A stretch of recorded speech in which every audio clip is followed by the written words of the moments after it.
시청자 여러분 안녕하십니까. 10월 30일 수요일 JTBC 뉴스 아침엔 시작합니다. 일제 강제동원 피해자들이 니시마스 건설을 비롯한 일본의 유명 건설회사 두 곳을 상대로 손해배상 청구 소송을 제기한 것으로 확인됐습니다. 니시마스 건설은 지난 2009년과 2010년 중국 강제동원 피해자들에게 이미 47억 원가량의 화해금을 지급하고 공개적으로 사과까지 했던 기업입니다. 올해 들어 지금까지 추가로 소송이 제기돼 배상 책임을 지게 될 가능성이 커진 일본 기업은 10곳이 넘습니다. 한국인 관광객이 줄면서 한국과 일본을 오고 가는 항공편이 3분의 1 이상 줄었다고 일본 방송 NHK가 보도했습니다. 특히 지방 도시들의 타격이 크다며 한국을 연결하는 항공편이 아예 사라진 오이타현의 한 숙박업소는 직원 절반이 휴가를 쓰고 있을 정도라고 전했습니다. 고위공직자범죄수사처 설치 법안과 함께 처리될 예정인 선거제 개편안의 경우 의원 정수 확대가 새로운 쟁점으로 떠오른 가운데 더불어민주당이 공식적으로는 의원 정수 확대에 반대하고 있습니다. 그런데 당 내부에서는 야당들이 공수처법에 찬성표를 던지게 하려면 현실적으로 논의를 해볼 필요가 있다는 목소리가 나오고 있습니다. 서울 동대문에 있는 두타 면세점의 영업이 내년 4월 말에 중단됩니다. 두산이 4년 만에 면세점 특허권을 반납하기로 결정했는데 올해 한화그룹에 이어서 두 번째입니다.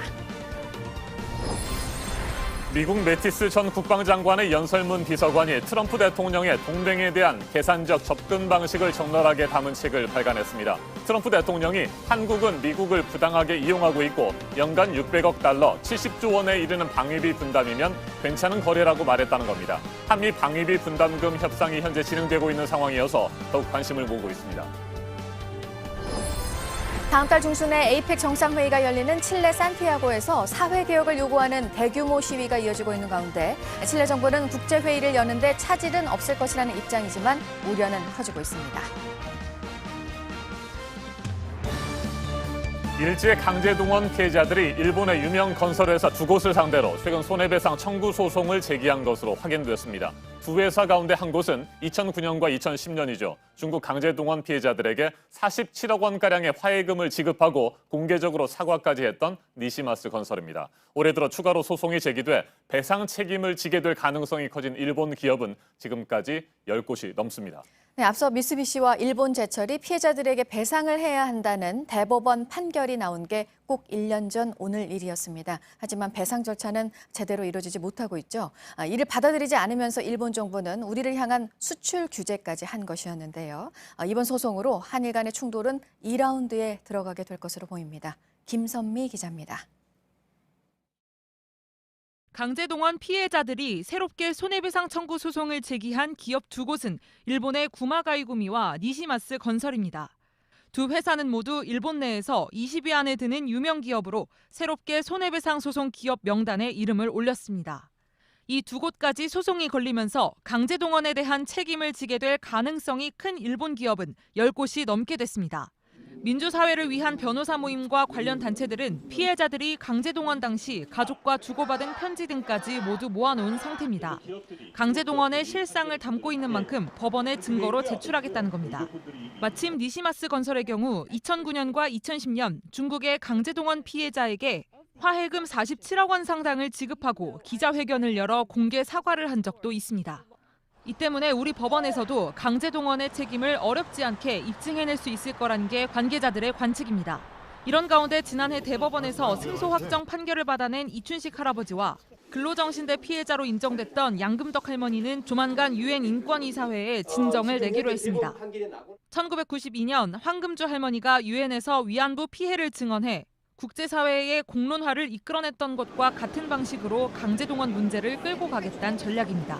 JTBC 김선미입니다. 우리 대법원이 미쓰비시와 일본제철에 대해 배상 판결을 내린 지 오늘로써 꼭 1년이 지났지만 해당 전범 기업들은 조금도 움직이지 않고 있습니다. 이 같은 상황에서는 추가 소송뿐만 아니라 강제동원 일본 기업들의 한국 내 자산을 현금화하는 조치도 취할 수밖에 없는데 그렇게 되면 일본은 더욱 강하게 반발할 것으로 보입니다. 박현주 기자입니다. 강제동원 피해자들이 일본 기업을 상대로 처음으로 소송을 제기한 건 2005년입니다. 4명이 일본제철을 상대로 소송을 제기한 겁니다. 과정은 험난했습니다. 1, 2심에서 패소하고 대법원에서 한 차례 파기환송되기도 했습니다. 하지만 13년간의 긴 싸움은 꼭 1년 전 대법원이 피해자들에게 1억 원씩을 배상하라고 명령하는 걸로 막을 내렸습니다. 이제 이 판례가 생긴 만큼 새롭게 제기된 소송들의 경우 대법원의 판결이 빨라질 수 있습니다. 문제는 일본의 반발입니다. 대법원 판결 9개월여 만에 일본 정부는 사법부의 판단을 행정부더러 뒤집으라는 억지를 쓰며 수출 규제에 돌입했습니다. 여기에 피해자들이 유엔 인권이사의 진정을 통해 위안부 문제처럼 강제동원에 대한 국제사회의 공론화를 꾀하는 것도 일본 정부로서는 큰 부담입니다. 이들 조치의 여파에 따라 한일 충돌도 2라운드에 돌입할 가능성이 큰 겁니다. 이에 대해 정부 당국자는 피해자 개인이 제기한 소송에 정부가 개입할 수는 없다면서도 강제동원 문제 등에 대한 한일 간 포괄적 협의가 필요한 상황이라고 말했습니다. JTBC 박현주입니다. 일본산 제품에 대한 불매운동과 함께 일본 여행 안 가기 운동도 이어지고 있죠. 한국인 관광객들의 발길이 크게 줄면서 일본 내에서는 경제적 타격을 우려하는 목소리가 거듭 나오고 있습니다. NHK 방송은 두 나라를 오가는 항공편이 3분의 2를 넘게 줄었다고 전했습니다. 관광지 주변 공항과 숙박업소들도 직격탄을 맞았다고 합니다. 임소라 기자가 보도합니다. 일본을 찾는 한국인 관광객이 크게 줄면서 두 나라를 잇는 항공편도 3분의 1 이상 급감했습니다. 일본 NHK 방송은 당초 주당 2,500편이 운항돼야 하는데 현재 1,560편만 운행 중이라는 자체 집계 결과를 보도했습니다. 계획보다 940편, 37.6%가 감소한 겁니다. 오사카 간사이 공항에서는 242편, 후쿠오카 공항은 138편, 도쿄 나리타 공항에서도 132편이 줄었습니다. 일본의 국토교통성 관계자는 전례가 없는 일이라고 언급할 정도입니다. 한국인들이 즐겨 찾던 관광지에도 직격탄이 떨어졌습니다. 지난달 일본 오이타현을 찾은 한국인 여행자는 지난해 같은 기간의 5분의 1 수준으로 줄었습니다. 손님이 없어 종업원 절반 이상이 휴가를 써야 하는 전통 여관의 사연도 소개됐습니다. 도토리현의 요나고 공항의 경우 16억 5천만 엔, 우리 돈으로 약 178억 원을 들여 보수공사까지 했는데 관광객이 줄어 관계자들이 낙담하는 상황이라고도 했습니다. NHK는 또 한국의 저가 항공사가 10,000원짜리 일본행 비행기 티켓을 팔거나 가위바위보 대회에서 이긴 사람에게 일본 항공권을 선물하는 행사를 벌이고 있다고도 전했습니다. JTBC 임소라입니다. 고위공직자범죄수사처 설치 법안과 함께 처리될 예정인 선거제 개편안의 경우 의원 정수 확대가 새로운 쟁점으로 떠올랐죠. 더불어민주당은 공식적으로는 의원 정수 확대 반대하고 있습니다. 그런데 당 내부에서는 야당들이 공수처법에 찬성표를 던지게 하려면 현실적으로 논의를 해볼 필요가 있다. 이 같은 목소리가 나오고 있습니다. 허진 기자입니다. 민주당 지도부는 국회의원 정수를 늘리는 방안에 아직까지 부정적입니다. 현재 300명인 의원 수를 확대하는데 국민 대다수가 비판적이기 때문입니다. 하지만 현실론이 고개를 들고 있습니다. 연동형 비례대표제를 도입하면서 의석수를 그대로 두면 지역구 수를 줄여야 합니다. 그럴 경우 캐스팅 보트를 쥔 민주평화당, 대한신당, 정의당 등에서 반대 목소리가 커질 수 있습니다. 여당에서도 이탈표가 나올 수 있습니다. 늘리고 대신에 권한은 더 나눠 가져서 작게 만들고 월급이나 지원은 더 줄이고. 당 전략기획위원장을 지낸 강훈식 의원도 심상정 정의당 대표의 의원 정수 10% 확대 주장을 불가피하다고 평가했습니다. 그러나 여전히 반대 목소리가 큽니다. 자성하지 못하고 오히려 정수를 확대한다는 거 지금 상황에서 좀 무리가 있지 않나. 청와대 역시 숫자 늘리기에 선을 긋고 있습니다. 청와대 고위 관계자는 JTBC 취재진에 현재 상황에서 의원 정수 확대 주장은 적절하지 않다고 강조했습니다. 선거법 개정안은 다음 달 27일 본회의에 부의될 예정입니다. 민주당 지도부는 고위공직자 범죄수사처 설치 법안 처리를 위해 어떻게든 선거법 협상도 타결짓겠다는 계획입니다. JTBC 허진입니다. 두산이 4년 만에 면세점 사업을 접기로 했습니다. 포화 상태에 이른 면세점 시장에서 적자를 견디지 못하고 철수하기로 결정한 겁니다. 한화그룹에 이어 올해 두 번째 면세점 특허권 반납입니다. 오선민 기자입니다. 두산그룹이 동대문 두타 면세점 영업을 중단하기로 했습니다. 어제 이사회 의결을 통해 면세점 특허권을 반납하기로 결정했습니다. 공식 영업정지 일자는 내년 4월 30일입니다. 서울 동대문 두산타워에 자리 잡은 두타 면세점은 지난 2016년 5월 문을 연 이후 7천억 원 수준의 연매출을 기록하며 성장했습니다. 그러나 중국인 관광객 감소와 함께 롯데, 신세계, 신라 등 빅3 면세점들과의 경쟁에서 고전하며 어려움을 겪었습니다. 두산은 올해 다시 적자가 예상되는 등 중장기적으로 수익성 개선이 어려울 것으로 판단해 특허권을 반납하기로 했다고 설명했습니다. 이어 향후엔 전자소재 등 기존 자체 사업과 신성장 사업 육성에 집중하겠다고 밝혔습니다. 현대백화점그룹은 두산 측의 제의를 받고 두타 면세점 입지를 면세점 사업지로 활용하는 방안을 협의하고 있다고 밝혔습니다. 특허권을 반납한 면세점 입지를 활용해 신규 면세사업자 입찰에 참여하는 것은 가능하기 때문입니다. 면세점 특허권 반납은 올해 들어 두 번째입니다.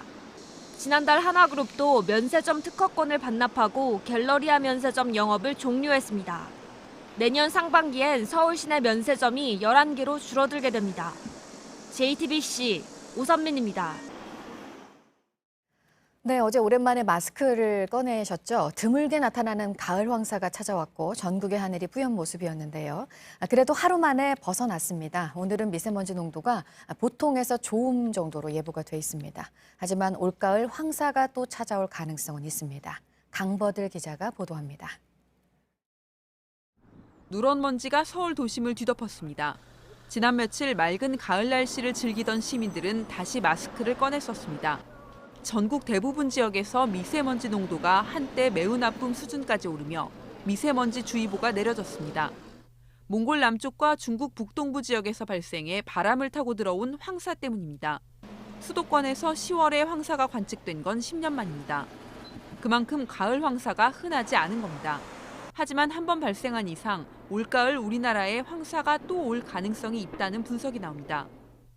여름 동안 비가 덜 내려 황사 발원지가 충분히 건조하고 기온도 높아 모래를 띄울 상승 기류도 생기는 것으로 보입니다.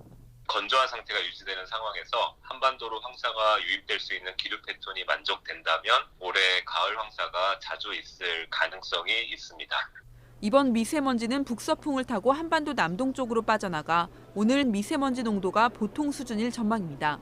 JTBC 강버들입니다. 트럼프 미국 대통령의 즉흥적인 스타일, 또 우리를 포함한 동맹 문제에 접근하는 시각을 보여주는 증언이 나왔습니다. 매티스 국방장관 연설물 비서관이 쓴 책에서 공개가 된 내용들인데요.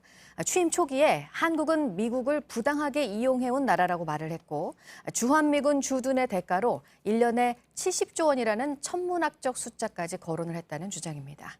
이 소식은 워싱턴 임종주 특파원이 전해왔습니다.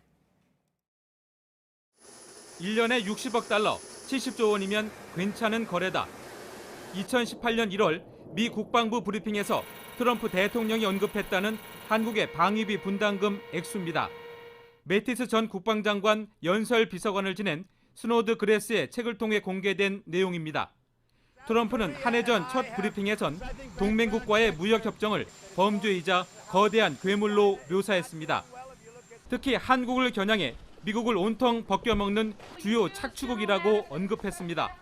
동맹의 가치를 설명하려던 의도와는 딴판이었다고 스노드 그레스는 회고했습니다. 트럼프는 또 한국을 포함해 일본과 독일 등지에서 병력을 철수할 수 있는지 계속 질문한 것으로 표현돼 있습니다. 지난해 6월 싱가포르 북미 정상회담에선 한미 연합훈련 중단으로 엄청난 돈을 아낄 것이라고 말해 국방부가 무방비 상태로 당했다고 전했습니다. 이런 인식은 한미 방위비 분담금 협상에서 전방위 압박으로 나타나고 있습니다. 스노드 그레스는 전략 부재가 미국 안보에 어떤 악영향을 미치는지 알아야 한다며 지필 이유를 밝혔습니다. 매티스 전 장관 측은 스노드 그레스가 몇몇 회의에 참석하긴 했지만 의사결정에는 어떤 역할도 못한 실무자였다며 출간을 비판했습니다. 그러나 책 내용 자체를 부인하는 언급은 내놓지 않았습니다. 워싱턴에서 JTBC 임종주입니다. 문재인 대통령과 트럼프 미국 대통령, 시진핑 중국 국가주석을 포함해서 주요 나라 정상들이 참석하는 에이펙 정상회의가 다음 달 중순에 칠레 산티아고에서 열리는데요. 20일도 남지 않은 상황에서 대규모 시위는 잦아들지 않고 있습니다. 지하철 요금 인상으로 촉발돼 시민들이 사회 개혁을 요구하고 있는 시위인데 지금 열흘 넘게 이어지고 있습니다. 일단 국제회의는 차질이 없다고 칠레 정부는 단언하고 있습니다. 안태훈 기자입니다. 도심 곳곳이 불타오르고 경찰들은 연신 최루탄을 쏩니다. 지난 6일 칠레 산티아고 지하철 요금 인상으로 시작된 시위는 18일부터 급격히 확산되며 열흘 넘게 대규모로 이어지고 있습니다. 잦은 공공요금 인상과 높은 생활 물가, 낮은 임금과 연금, 과도한 교육비와 의료비에 대한 시민들의 불만이 폭발한 것입니다. 칠레 당국에 따르면 이번 시위 과정에서 숨진 사람은 20여 명에 이르고 9천 명 이상이 연행됐습니다. 이제 시민들은 칠레 대통령의 퇴진까지 요구하고 있습니다. 세바스티안 피녜라 칠레 대통령은 내각의 3분의 1을 교체하는 개각도 단행했지만 시민들의 분노는 좀처럼 사그라들지 않고 있습니다. 특히 칠레는 다음 달 16일부터 이틀간 에이펙 정상회의 개최를 앞두고 있습니다. 문재인 대통령을 비롯해 도널드 트럼프 미국 대통령과 시진핑 중국 국가주석 등이 참석을 확정한 상태입니다. 미중 무역협상 1단계 합의도 이 자리에서 이루어질 것으로 예상됩니다. 하지만 칠레 내에서는 에이펙 정상회의보다 국내 문제 해결이 우선이라는 주장이 나오고 있습니다.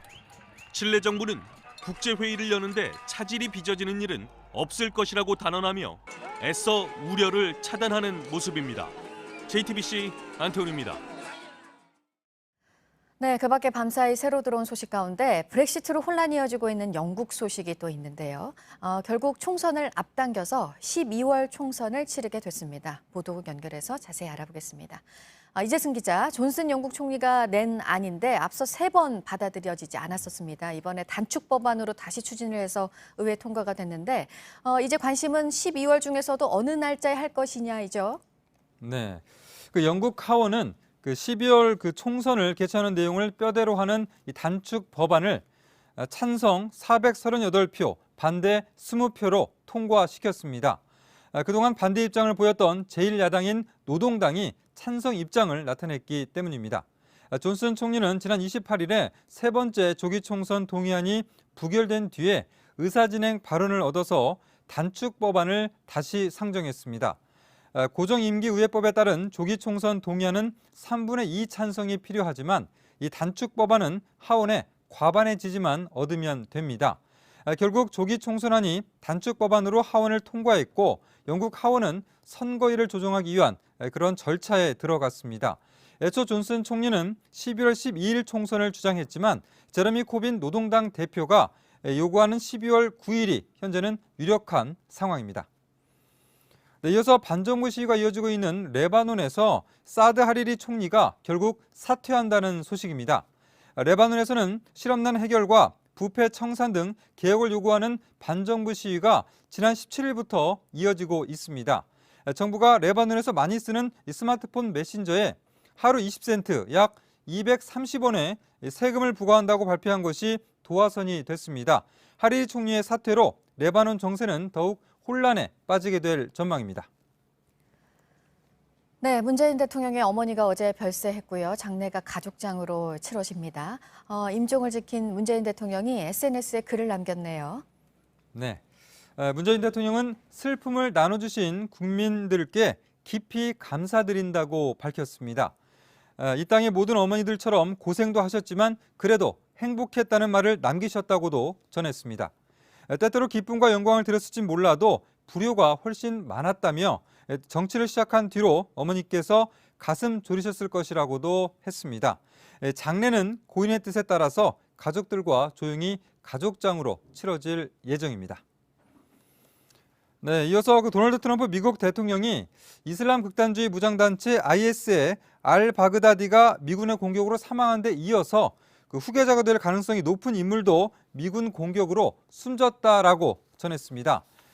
트럼프 대통령은 그러나 이 숨진 인물이 누군지 그리고 그가 어떻게 사망했는지에 대해서는 자세한 내용을 밝히지는 않았습니다. 이 밖에 새로운 소식은 정리해서 잠시 후 8시쯤에 전해드리겠습니다. 지금까지 아침엔 지금 JTBC 이재승입니다.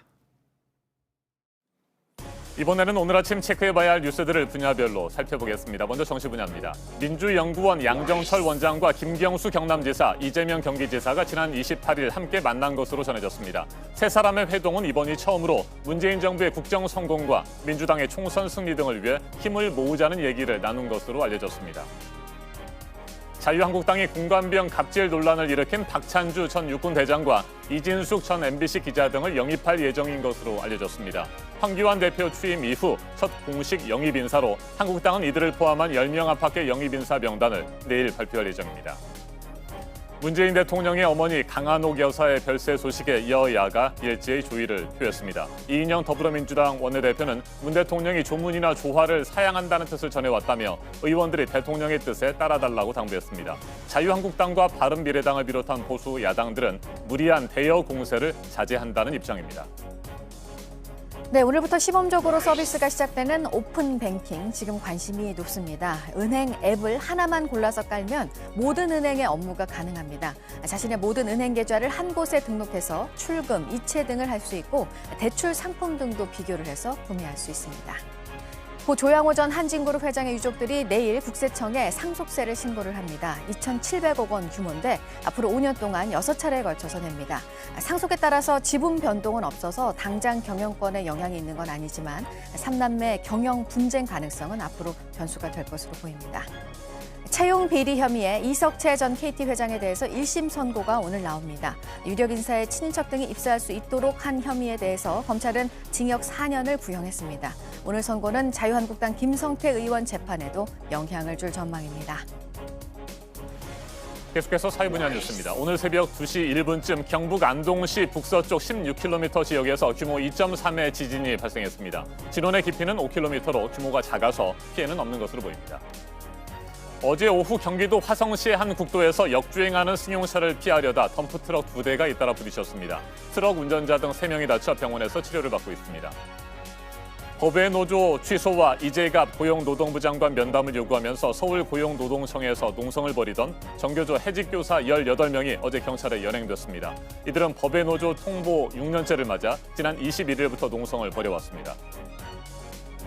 충북 옥천의 한 공사 현장에서 신라시대 때 만들어진 것으로 보이는 국다리 접시가 나와서 어제 또 관심을 받았습니다. 당시 제사에 사용한 제기로 추정이 되는데 추가로 유물이 더 발견될 가능성도 있고 진행이 되던 공사는 중단이 됐습니다. 네, 영화 조커가 관객 500만 명을 돌파했습니다. 국내 개봉 28일째 기록인데요. 우리뿐 아니라 전 세계에서 지금 열풍이죠. 북미에서는 17세 이하는 성인과 함께 봐야 하는 등급의 영화로 최고 흥행작이 됐습니다.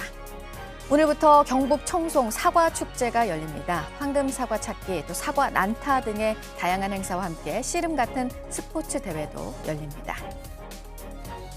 네, 이해찬 더불어민주당 대표가 오늘 국회에서 일정을 앞당겨서 기자간담회를 여는데요. 조국 사태를 포함해서 내년 총선 문제 등 전국 현안에 대한 입장을 밝힐 예정입니다.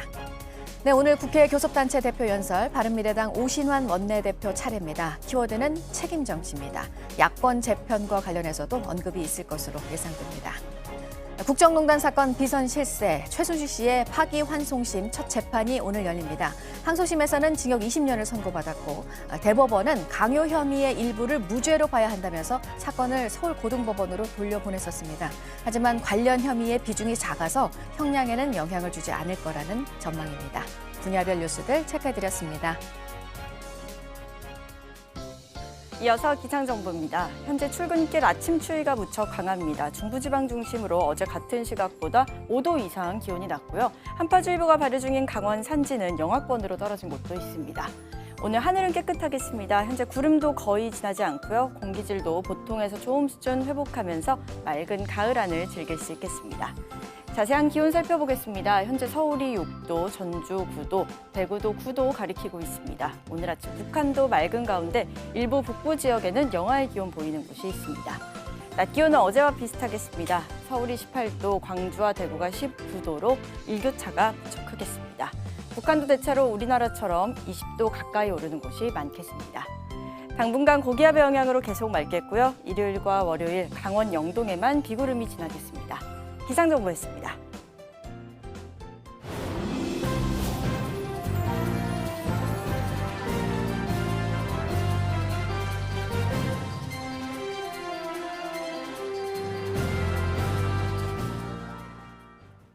(10월의) 마지막 날 헬로윈 데이를 앞두고 아이들 의상 준비하는 분들은 꼼꼼히 살펴보셔야겠습니다. 시중에 팔린 제품에서 납 같은 유해 물질이 나와서 리콜 조치를 받았습니다. 이희정 기자입니다. 이번 달 말 헬로윈데이를 앞두고 인기를 끈 유아용 드레스입니다. 온라인 쇼핑몰 등에서 5만 원 선에 팔렸는데 치마 겉감에서 유해 물질인 폼알데하이드 성분이 나왔습니다. 안전 기준치의 1.7배를 넘겼습니다. 폼알데하이드에 지나치게 노출되면 눈과 소화기, 호흡기에 문제가 생길 수 있습니다. 또 다른 브랜드의 유아용 내복에선 기준치를 1.7배 넘긴 납 성분이 나왔습니다. 납은 피부염과 각막염, 중추신경장애 등을 일으킬 수 있습니다.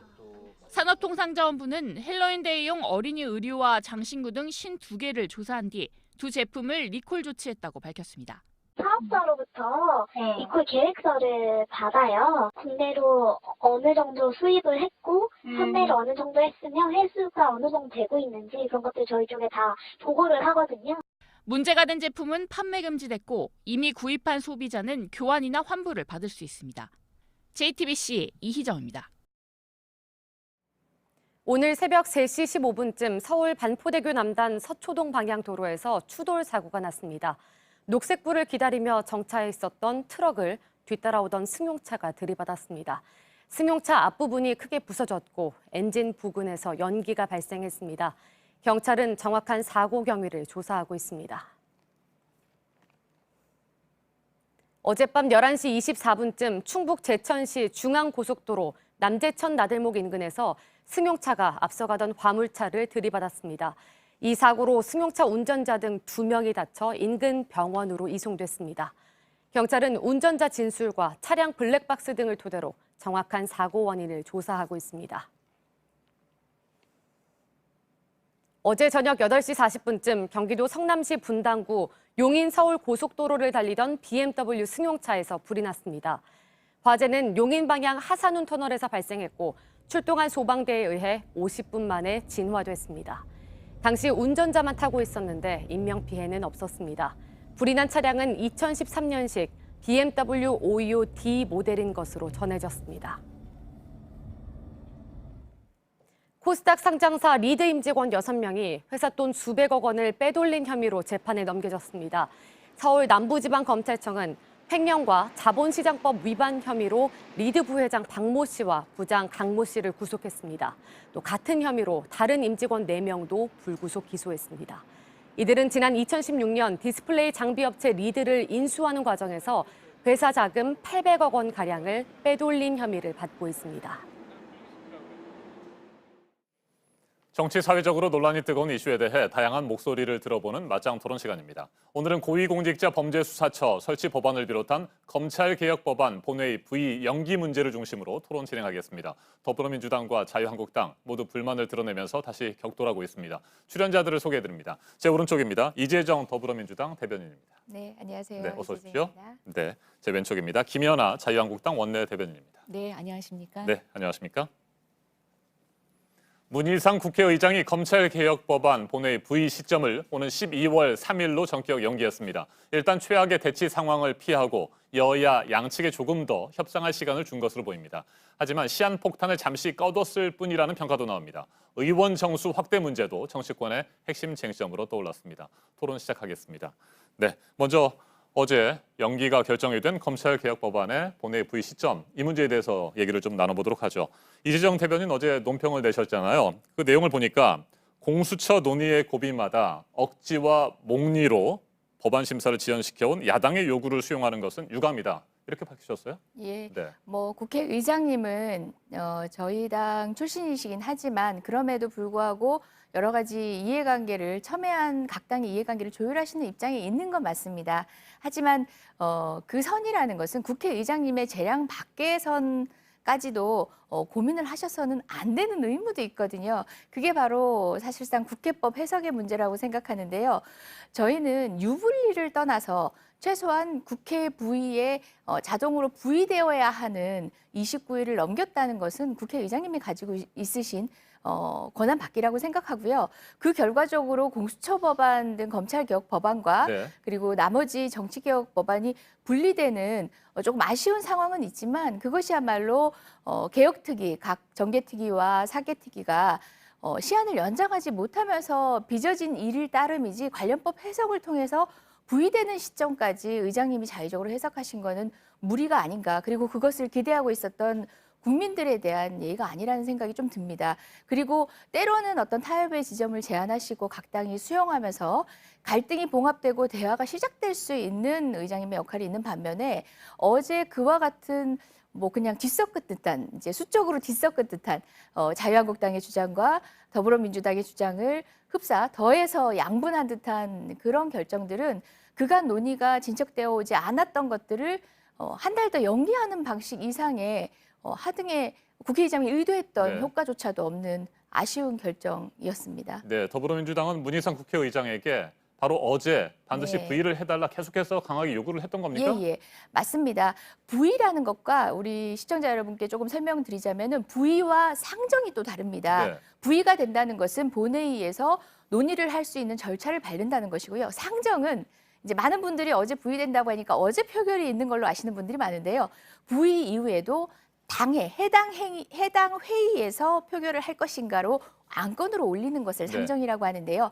상정 시기를 두고 여야가 협의할 수 있는 시간을 주시는 그 방식도 법을 지키면서 가능했거든요. 그럼에도 불구하고 국회법 해석에도 맞지 않은 흡사 공전시키는 이상의 뭐 아무런 의미가 없는 방식의 결정은 여전히 유감입니다. 네, 지금 당장 상정이 돼서 표대결로 가게 된다면 더불어민주당이 검찰개혁 법안을 통과시키리라는 자신감은 지금 없는 상태잖아요.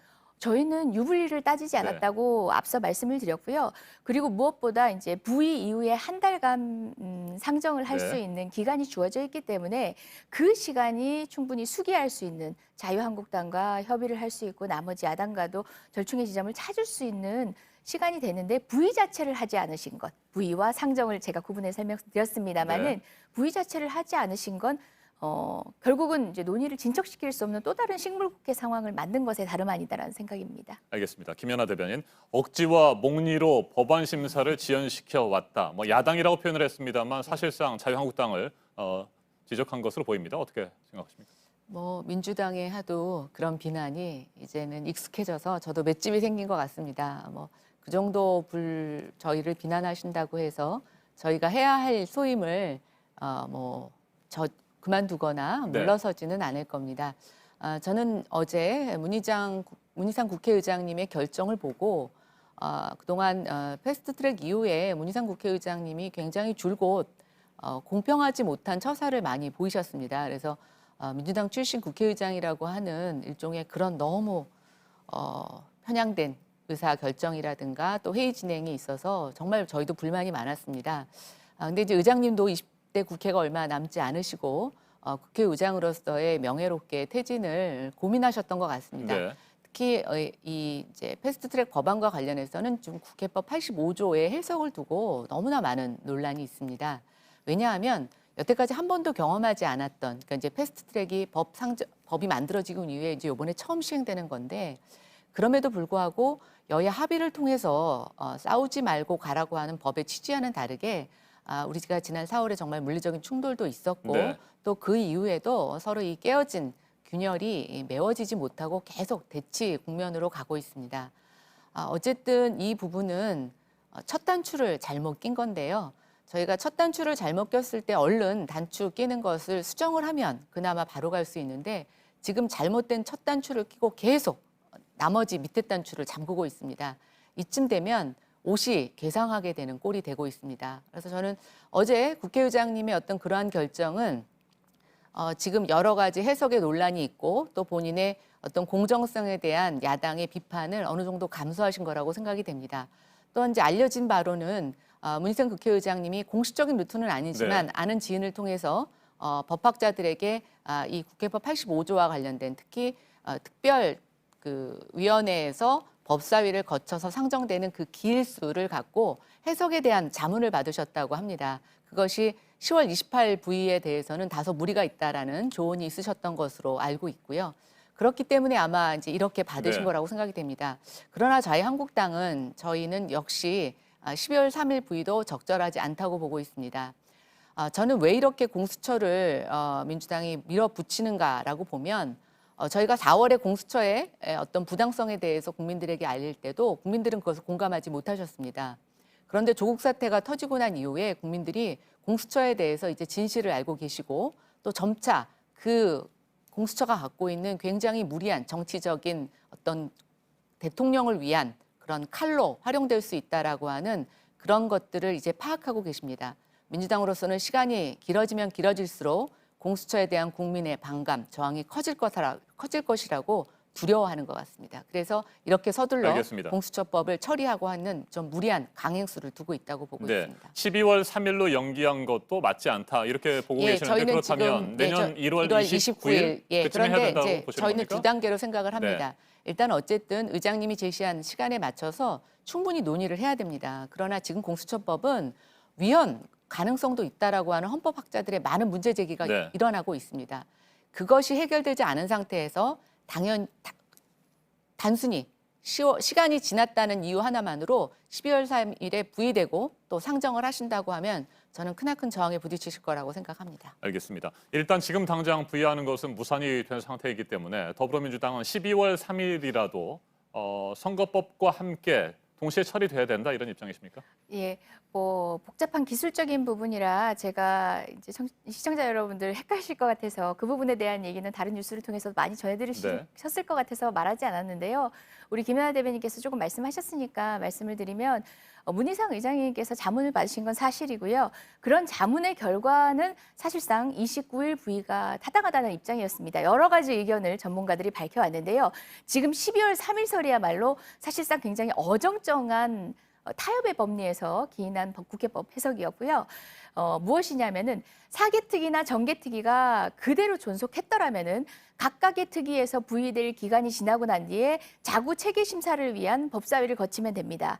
그런데 법사위 소관 법률은 통상 법사위의 소관 법률이 있고 각 다른 상임위의 소관 법률이 있는데 다른 상임위의 소관 법률은 그다음에 법사위를 거치지만 법사위 소관 법률은 자체적으로 알아서 모든 것을 할 수 있는 법사위라는 특별한 기관이기 때문에 별도의 기관을 거칩니다. 그런데 사개특위에 있던 것들은 바로 법사위로 가기 때문에 실질적 논의를 이어왔던 그 숙성한 기간을 더해서 그 자체 상임위에 있는 계류기관만을 전제로 하고 별도의 체계 작구 심사를 위한 법사위 상정 기간을 상정하지 않는 겁니다. 통상의례에 따른 거죠. 법의 불비라고 할 때는 유추 해석이나 준용 가능한 해석을 통해서도 해소할 수 없을 때 법이 공백이 있다라고 하는데 지금 같은 상황은 유추 해석을 통해서 충분히 가능한 상황이었고 그렇게 따졌을 때는 사실상 사개특위, 정개특위를 연장을 해주지 않았던 무력화시켰던 건 자유한국당 아닙니까? 통상의 해석으로 돌아가서 원칙대로 하는 게 맞죠. 저희는 사당 공조를 지키기 위해서는 맞습니다. 말씀하신 것처럼 정개특위의 소관 법률인 정치개혁 법안들과 함께 가는 게 좋습니다. 하지만 법의 해석을 넘을 수는 없지 않느냐. 저희는 빌발치는 국민들의 항의를 받아야 되는 상황입니다. 국회가. 이 법을 넘어서는 데 있어서 권한을 누구에게 주었느냐라고 국민은 따져 물을 것이고요. 그리고 간략히 우리 김연아 대변인께서 그 관련된 내용에 대해서도 살짝 언급하시긴 했거든요. 이제 공수처 법안이 어떤 의도로 이제 여당이 무리하고 있다고 하셨는데 뭐 그간 많은 공방을 해왔지만 짧게라도 말씀을 드리면 20여 년이 넘는 동안 고비처, 공수처 여러 가지 이름으로 변형되어 온 그 논의입니다. 그 논의 과정에서 결국은 여러 가지 상황들의 국민의 요구를 외면할 수 없었던 자유한국당 역시도 조금씩 안은 다르지만 동의해 왔던 역사적 맥락이 있습니다. 알겠습니다. 굳이 이 국면에서 외면하실 필요가 없다는 걸 다시 한번 말씀드리고요. 여전히 뭐 여론조사에 기댈 국회는 아니지만 여론조사 지형으로도 국민의 지난 국회 조국 장관 이전 상황만 보더라도 80%에 가까운 국민들이 찬성한다는 것이 우리가 확인한 수치였습니다. 알겠습니다. 거기까지 듣도록 하겠습니다. 자구 체계 심사를 위한 3개월이 그래서 필요가 없다라는 입장이시고 자유한국당은 이 3개월이 필요하기 때문에 최소 내년 1월 29일에나 법 부의가 가능하다 이런 입장입니다. 그리고 또 하나 잠깐만요. 공수처와 관련해서 두 분이 그동안 굉장히 많은 시간 동안 토론을 해오셨습니다. 그래서 공수처에 찬성하느냐 반대하느냐는 문제를 문제를 가지고 오늘 토론을 길게 이어갈 필요는 없습니다. 하실 말씀 있으면 짧게 하시고 네. 다음 주제로 넘어가도록 아니요, 할게요. 저 이제 부위 네. 관련해서 네네. 아까 이제 이재정 의원님 말씀하셨으니까 이제 첨언을 하려고 하는데 사개특위에서 원래 180일 동안 논의하도록 되어 있습니다. 네. 근데 아까 말씀하신 것처럼 특위가 종료됨에 따라서 사개특위에서는 130일 정도 논의가 됐습니다. 근데 이게 합의가 됐어도 130일이라는 게 이제 충분히 숙성되지 못했다고 생각할 수 있는데 사실은 그때 합의라고 볼 수가 없죠. 제1야당인 자유한국당을 빼고 사실은 강행 처리한 겁니다. 그런 측면에서 봤을 때 저희는 거기에서 빠진 50일이 부족하다라고 봤고 그 50일을 감안했을 때 12월 3일입니다. 근데 제가 국회 운영위 이번에 국정감사를 통해서 의장님께서 이 자문을 받으셨다고 하는 보고서를 계속 요청하고 있는데 받지 못했습니다. 그런데 더불어민주당에서는 어떻게 그게 대다수가 10월 28일 부의가 적정하다고 대답하시는지 모르겠는데 오늘 이 부분은 저희가 국회의장님께 단단히 항의를 해야 되겠습니다. 야당은 원하는 자료를 보여주지 않아서 그 내용이 뭔지 모르는데 여당은 어떻게 그 내용을 알아서 여당 대변인이 이 방송에서 그 얘기를 하시는지 모르겠는데요. 의장님께서 진짜로 공정하게 이 국회를 운영하시고자 한다고 하면 저는 그 내용을 공개하셔야 된다고 생각이 됩니다. 그리고 양쪽의 이견이 있다라고 하면 절차적 민주주의를 수행하시는 입장에서 양쪽의 의견을 충분히 들어주셔야 된다고 생각합니다. 알겠습니다. 기회로 따지면 저도 그만큼만 네. 짧게 말씀드리겠습니다. 김연아 대변인께서 먼저 말씀하셨어요. 사실상 그 자문 의견상으로 지금 국회의장님이 결정하신 시간이 맞다라고 해서 그렇게 한 걸로 안다라고 해서 저는 그게 아니라 사실상 대다수의 법학자들의 상식적인 법률 해석에 따르면 그 자문 결과도 마찬가지로 어제 부의가 되었어야 된다라는 취지로 말씀드린 거고요. 보고서는 저희도 본 적이 없습니다. 공식적으로 국회에서 생산한 보고서는 아니라고 알고 있고요. 이 문제의 논지를 결국은 가재능 개편이라고 문희상 의장님이 민주당과 개혁정당의 입장을 들어주기 위해서 특정 보고서를 감춘 양 오도되게 표현하신 부분은 저는 받아들일 수 없는 부분입니다. 저도 잠깐 반론해야 되겠습니다. 왜 개혁정당이라는 말을 쓰십니까? 누가 개혁정당입니까? 개혁에 동참했던 아니죠. 야당들을 개혁이라는 말 아울러서 자체가 틀린 말씀드렸습니다. 겁니다. 그냥 공수처를 찬성하시는 정당이라고 얘기를 하셔야 맞습니다. 그런 편가르기 때문에 지금 국민들이 괴로워하고 있는 겁니다. 왜 공수처가 저 역시도 개혁입니까? 그러니까 그냥 공수처를 찬성하시는 정당이라고 얘기를 하십시오. 알겠습니다. 그 국민께서 논란이 알아서 되고 있는 들으실 부분에 겁니다. 대해서는 네. 추후에 두 분께서 확인을 하시고요. 다음 주 이 시간에 네, 그렇게 하겠습니다. 논쟁하는 시간에 다시 한번 네. 말씀을 좀 해주시면 될 것 같습니다. 제가 앞서 질문을 드린 부분에 대해서 정확하게 말씀을 안 하셔서 다시 한번 질문 드리겠습니다. 짧게 답변을 해주시고 다음 주제로 넘어가 보죠. 12월 3일 검찰개혁법안 그리고 선거제 개편안 이걸 동시에 그러면 처리하실 계획입니까? 짧게 말씀을 해주십시오. 그 역시도 마찬가지로 이제 부의 절차뿐만 아니라 상정 절차도 남아 있는 네. 상황입니다. 패스트트랙 공조 각 이제 4당 지금 현재는 이제 다른 당으로 이렇게 각각의 이제 영향들이 조금 달라져 있지만 그 공조는 계속 유지될 것이고 사실상 그 공조대로 한다면 이제 정치개혁법안을 먼저 처리한다라는 등의 의미의 합의는 있습니다. 하지만 언제든지 자유한국당과의 협의를 전제로 해서 제1야당을 소외시키는 것이 아니라 제1야당의 적극적인 논의를 바라고 있는 것이 바로 그 패스트트랙 공조한 모든 당의 같은 입장이고요. 그 결과 여하에 따라서 어떤 것도 열려있는 상황이라는 거 다시 한번 말씀드리겠습니다. 알겠습니다. 자유한국당을 뺀 잠깐만요. 계속 얘기하시면 다음 주제로 넘어가지 못하니까 예. 그 정도면 충분히 말씀을 하신 네네. 것 같고요. 자유한국당을 뺀 나머지 야당들의 경우에 선거제 개편안을 먼저 처리하고 검찰개혁법안을 처리하자 이렇게 얘기를 했었는데 12월 3일 이후에 동시에 처리한다면 다른 야당들의 찬성표도 이끌어낼 수 있다 이렇게 보시는 겁니까? 숫자 공학적으로는 그럴 수 있는데요. 어찌되었건 국회 논의라는 것도 생물이기 때문에 여타의 상황에 따라서 각 당의 입장들도 다르고 이해관계도 다릅니다.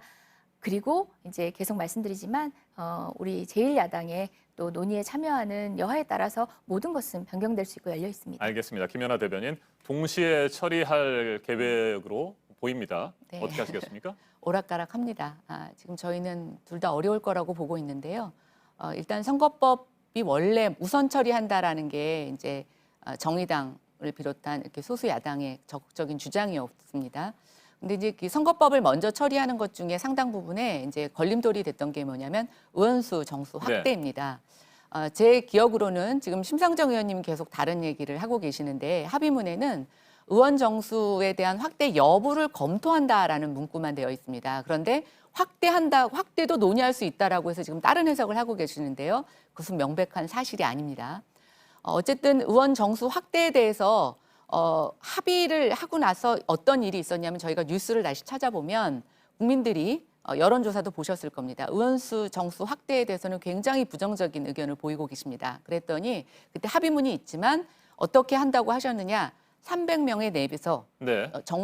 증언을 하지 않고 이 법을 통과시켜서 어쨌든 연동형 비례제를 적용해 보겠다고 한 게 이제 그때 대표들의 어떤 메시지였는데요. 갑자기 지금 와서 지역구 의원을 줄여야 하는 것에 의한 민주당 내부의 반발, 뭐 저희 한국당 내에서도 반발이 있을 수가 있습니다. 그런 것들을 이제 어느 정도 감안을 하고 기류가 심상치 않자 드디어 심상정 대표께서 이제 정원 증수에 대한 카드를 꺼내 놓으셨습니다. 아까 공수처 얘기하셨는데요. 공수처 찬성에서 최근에는 찬성 여론이 굉장히 줄어들고 있습니다. 반면 의원 정수 확대에 대해서는 국민들이 시종일관 굉장히 강한 저항을 하고 계십니다. 이런 상태에서 다시 어떻게 매듭이 되어질지 저는 굉장히 궁금한데요. 네. 한국당의 원칙은 분명합니다. 의원수 정수는 절대로 되지 않습니다. 오히려 감축을 저희는 강력하게 주장을 하고 있고요. 선거법이나 또는 뭐 공수처법 다 공이 마찬가지입니다. 이것이 목표가 되어서는 안 됩니다. 그 과정에서 충분히 문제가 있다면 저는 지금이라도 시기를 늦추거나 다시 재검토해야 된다고 생각됩니다. 이게 무슨 어린애들도 아니고 공수처법을 통과하는 것 자체가 개혁의 완성이고 개혁의 시작이고 개혁을 할 수 있는 모든 수단이라고 얘기하시는 것 자체가 저는 굉장히 어불성설이라고 생각합니다. 알겠습니다. 공수처법 처리에 대한 반대 입장을 다시 한번 밝혀주셨고요. 또 아울러서 제가 다음 주제로 던지고 싶었던 의원 정수 확대 문제까지도 얘기를 해주셨습니다. 의원 정수 확대는 과거에도 그리고 지금도 여전히 반대하고 있고 오히려 의원 정수를 줄여야 된다는 입장이십니다. 예, 의원 정수는 뭐 어떤 조건에 따라서 네. 뭐 인구수 대비 국회의원 수를 봤을 때 우리가 적다 이런 주장을 갖고 확대해야 된다는 주장도 있습니다. 그러나 저는 그 모든 것의 전제 조건은 뭐냐면 국민의 공감을 얻어야 된다고 생각됩니다. 그리고 국민이 수긍하셔야 된다고 생각합니다. 네, 그러나 실제로 지금은 절대로 그 시기가 아니라는 거죠. 알겠습니다. 실제로 의원 정수를 줄이는 것은 현실적으로 가능합니까? 저는 뭐 여야가 합의를 하면 비례대표제를 줄이겠다는 그렇죠. 겁니까? 예, 그렇죠. 저는 알겠습니다. 충분히 가능하다고 보고 지금 이제 인구 감소에 따라서 선거수를 좀 조정해야 되는 부분들도 있습니다. 저희는 오히려 지금 개혁을 한다라고 하면은 늘리는 것이 아니라 줄이는 것에 찬성을 합니다. 이재정 대변인께서는 의원 정수 확대에 대해서 어떤 입장이세요? 예, 이게 참 복잡한 논의들이 네. 혼재돼 있고 여러 당이 합의했던 내용을 근거로 한 논의와 또 지금 현재 국민적 요구를 받아들여야 되는 논의 그리고 또 바람직한 정치개혁의 방향 등 세 가지 논의가 섞여 있다 보니까 하나의 입장을 밝히긴 곤란하지만 하지만 자유한국당처럼 의원 정수를 줄이는 방식으로 정치 혐오에 동참하고 국민의 신뢰를 회복하지 않는 방식으로 부정적인 방향의 고민만 하는 것은 반대입니다. 저는 궁극적으로 국민이 요구하는 일하는 국회를 위한 다양한 개혁 요구를 받아들인과 동시에 의원 정수에 대한 논의를 심각하게 예전부터 시작했어야 하나 지금은 좀 때늦은 감이 없지 않고요. 네. 왜냐하면 사실상 우리 재원헌법은 10만 선량선이라고 해서 10만 명당 1명을 전제로 설계를 했던 겁니다. 그렇기 때문에 이제 300명이라는 어스름한 숫자가 나왔던 건데 통일한국을 대비했던 3천만 명을 전제로 했던 겁니다. 그런 역사적인 맥락이나 정치를 보다 국민들께 다가간 정치로 갔었더라면 이 논의는 적극적으로 됐을 거라고 봅니다. 하지만 국회가 실리를 주지 못하고 그야말로 동물국회 또는 식물국회에 그쳤기 때문에 국민들은 국회의원 숫자를 늘리는 걸 바라지 않은 국면이긴 합니다. 그럼에도 불구하고 어제 나경원 원내대표가 스스로 사인했던 것을 뒤집으면서까지 조금 전에 김연아 대변인께서도 얘기하셨지만 검토한다와 논의한다가 뭐가 다른지 모르겠습니다. 그런 합의를 전제로 했기 때문에 정의당은 논의를 꺼낸 것 같고요. 저희는 그런 확전 상황에 대해서 괜한 사실상 본질 외의 것에 논의를 집중시키면서 논의를 이어가지 못하도록 만드는 장애가 되어서는 안 된다고 생각하기 때문에 뭐 적극적 언급을 삼가하고 있습니다만은 그럼에도 불구하고 방금도 언급하신 우리 이제 민주당이 지역구를 줄이는 것에 대한 반감 아닙니다. 저는 지역구 의원은 아닙니다만은 지역위원회 위원장으로서 사실상 좀 유리한 위치에 있습니다만은 비례대표를 늘리고 사실상 지역구를 줄이는 한이 있더라도 국민의 의사를 반영한 연동형 비례대표를 주장했던 당초의 취지의 그런 비례성의 합치된 국회의 의원 선발 구조가 되어야 된다는 대의에 동감하기 때문에 민주당의 의석수가 줄어드느냐 늘어났냐에 우리는 정말 어떠한 것도 관여치 않고 입장을 밝혔습니다. 자유한국당이 그런 얘기를 하셨더라고요. 우리 심상정 의원이 자꾸 자당의 의석수를 늘리기 위한 어떤 수만 하고 있다라고 하는데 아니 본인의 정당의 의석수를 늘리기 위한 건 정치 집단으로 당연한 거라고 생각합니다. 이 얘기는 심상정 의원이나 정의당을 편들고자 하는 게 아니라 그런데 심지어 본인 당의 의석수가 줄어들 수 있는 시뮬레이션 결과를 가지고도 명분에 따르는 것이 우리 더불어민주당이라는 걸 다시 한번 말씀드리겠습니다. 알겠습니다. 한 가지만 더 질문을 드리겠습니다. 앞서 저희가 리포트로 전해드렸었는데 민주당 내부에서는 검찰 개혁안에 대한 다른 야당들, 자유한국당을 뺀 다른 야당들입니다. 찬성표를 이끌어내기 위해서 의원 정수 확대하는 부분도 좀 적극적으로 검토할 필요가 있다 이런 의견이 나온다고 하는데 실제로 그렇습니까? 130여 명의 의원들이 있습니다. 네. 법안에 대한 각 조항에 대한 의견도 각자가 다르고요. 그다음에 이제 여러 정당이 함께 국회를 이끌어 나가는 과정에서 전략적인 어떤 판단을 해야 된다는 제언도 다를 수밖에 없고요. 사실상 여러 가지 의견들이 공존하는 건 사실일 테고요. 제가 의총장이나 논의에 테이블에서 확인한 건 아니지만 여러 사고의 조합들이 가능한 것이 당내 의견이 아니겠나 싶고요. 그럼에도 불구하고 당의 공식적인 어떤 의견에 주된 논의는 제가 말씀드렸던 것이 사실상 대표되는 어떤 논의의 방향이라고 보시면 되겠습니다. 알겠습니다. 이제 토론을 마무리할 시간이고요. 끝으로 한 가지만 더 질문을 드리겠습니다. 짧게 말씀을 하시면 됩니다. 내년 총선이 이제 6개월도 남지 않았습니다. 인적 쇄신을 요구하는 국민들의 목소리가 큰 것으로 보입니다. 자, 그럼에도 불구하고 더불어민주당도 그렇고 자유한국당도 그렇고 지지부진하다. 제대로 인적 쇄신에 대한 의지를 보여주지 못하고 있다. 이런 지적이 있습니다. 김연아 대변인. 예, 국민들의 비판 겸허히 받겠습니다. 자유한국당이 사실은 그 탄핵 정국 이후에 여러 가지 어려움을 겪고 있고 또 국민의 신뢰를 받기 위해서 노력하는 과정에 있다 보니까 아직 전열을 갖추는 데 있어서 국민들에게 흡족한 그런 만족감을 드리지 못하고 있습니다. 그러나 저희는 분명히 10월 광화문 항쟁에서 국민들의 음성을 들었고 또 국민들의 요구를 알았습니다. 이제는 저희가 그것을 받아서 국민들의 마음을 저희 정당의 어떤 전열을 갖추는데 적극적으로 수용하는 방안만 남았다고 생각이 됩니다. 여러분들께 죄송하다는 말씀 드리는 건 아직 좀 저희가 전열을 갖추는데 늦어서 국민들에게 좀 이렇게 만족할 만한 그런 믿음을 드릴 수 있는 인적 혁신에 대한 결과를 아직 내어드리지는 못하고 있습니다. 그러나 정책 정당으로서 대한정당으로서 무수히 노력하고 있다는 점을 총선 전까지 한 단계 한 단계씩 보여드릴 것을 이 자리에 비워서 약속드리겠습니다. 알겠습니다. 이재정 대변인도 마무리 발언해 주십시오. 예, 제가 패널부터 시작하면은 시사 프로 방송을 거의 20년 가까이를 했던 것 같은데요. 제가 그때부터 지금까지 가장 많이 논의했던 내용이 꽉 막힌 전국 어떻게 풀 것인가, 얼어붙은 국회 어떻게 풀 것인가, 정쟁하지 않는 국회 어떻게 할 것인가가 20년 전부터 화두가 됐습니다. 저는 문제는 잘 싸우는 국회고 그 전제는 일하는 국회를 전제로 했을 때입니다. 일하지 않는 방식으로 싸우는 국회가 계속되어 왔고 사실상 초선이 절반 정도 되고 절반의 인원이 인적 쇄신이 이루어지는 가운데서도 답보되는 상황인데요. 이것이야말로 사실 제도의 문제입니다. 그렇기 때문에 일하는 국회를 위한 더불어민주당의 고민 그리고 여러 개혁 법안들을 자유한국당에게도 지금도 제안하고 있는데요. 선거법 개혁과 맞물려서 국회를 돌아가게 하는 그야말로 식물국회, 동물국회가 아니라 일하는 국회에서 제대로 싸우는 건강한 싸움을 보여줄 수 있는 국회로 만들기 위한 노력, 내년 총선 이전에 각 당의 쇄신에 앞서서 국회의 쇄신을 위해서도 남은 시간 얼마 되지 않았지만 함께 지혜를 모아봤으면 좋겠습니다. 알겠습니다. 오늘 토론 마무리하도록 하겠습니다. 맞짱 토론 이재정 더불어민주당 대변인, 김연아 자유한국당 원내대변인과 함께했습니다.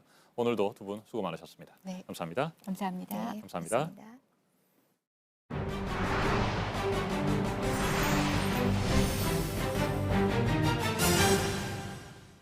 네, 분양가 상한제를 민간 아파트에도 적용하는 게 어제부터 시작이 됐고 대상을 구체적으로 어떻게 할지 결정이 이제 남은 상황입니다. 집값을 어떻게든 잡으려는 정부, 또 분양가 상한제를 어떻게든 피하려는 강남 재건축 단지와의 신경전이 지금 치열한데요. 먼저 이현 기자입니다. 아파트 철거가 한창인 서울 반포의 재건축 단지입니다. 이 단지 조합원들은 임시총회를 열어 일반 분양 물량 346가구를 한꺼번에 임대사업자에 팔기로 했습니다. 분양가 상한제를 피하기 위해서입니다. 분양가 상한제가 적용되면 이 아파트의 일반 분양가는 3.3제곱미터당 약 3천만 원 정도로 낮아질 전망입니다. 하지만 임대업자에 팔기로 한 가격은 2배 수준인 3.3제곱미터당 6천만 원입니다. 우리 조합원이 17억에 분양을 받는데 10억 이하로 분양을 하라. 이걸 누가 어떻게 받아들이겠어요? 하지만 국토부와 서울시는 일반 분양 물량을 통째로 팔려면 정비 계획을 바꿔야 한다며 반대 입장을 분명히 했습니다. 분양가 상한제를 확대하는 주택법 시행령 개정안이 시행되면서 강남 재건축 단지와 정부의 신경전도 본격화한 겁니다. 서울처럼 투기 과열지구로 지정된 지역은 전체가 대상이 될 수 있습니다. 특히 집값이 많이 오른 서울 강남, 서초, 송파구 등 강남권이 유력하게 거론됩니다. 국토부는 다음 달 초 주거정책심의위원회를 열어 구체적인 대상 지역을 정할 방침입니다. JTBC 이연입니다. 집값이 오르면서 또 하나 일어나고 있는 현상이 비싸진 부동산 중개 수수료입니다. 집값이 오르면 수수료도 그에 따라서 더 많이 받게 돼 있죠. 그런데 이 중개 수수료 문제는 바꾸기가 쉽지 않은 상황입니다. 왜 그런지 이한주 기자가 보도합니다. 이달 초 6억 5천만 원의 전세 계약을 맺은 강명현 씨. 며칠 전 부동산 중개업소에서 내용 증명 한 통을 받았습니다.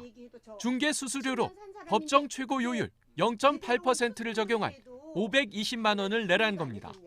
돈 없어서 못 들어가가지고 전세를 줬는데 몇백만 원씩 수수료를 양쪽에 돈 1,000만 원 이상씩을 부동산 중개업자에게 이걸 주면서 전세 놓을 사람이 어디 있겠어요? 치솟는 집값 전세값에 중개 수수료를 둘러싼 갈등도 곳곳에서 불거지고 있습니다. 현재 중개 수수료율은 상한선만 정해져 있습니다. 집값이 오를수록 수수료도 비싸지는 구조입니다. 중개업소의 서비스는 바뀐 게 없는데 집값이 오르면서 수수료만 비싸졌다는 불만이 나옵니다. 중개업소는 많지만 가격 경쟁이 없는 상황도 수수료를 끌어올린 원인이란 지적입니다. 업계에선 이 과정에서 중개업소들의 친목회가 주도적 역할을 한다는 말이 나옵니다. 친목회끼리는 매매나 전세 물건을 공유하며 가입하지 않는 업체를 따돌린다는 겁니다. 신생업소들은 수수료를 내리려 해도 물건이 없어 못 파는 구조입니다. 좀 이상해서 좀 그 사이에서 하자. 권리금 주고 사가지고 들어가서 매물하고 그러고 공동중개 형성이 되니까. 권리금이 얼마예요? 1억 5천 뭐 2억 그렇게.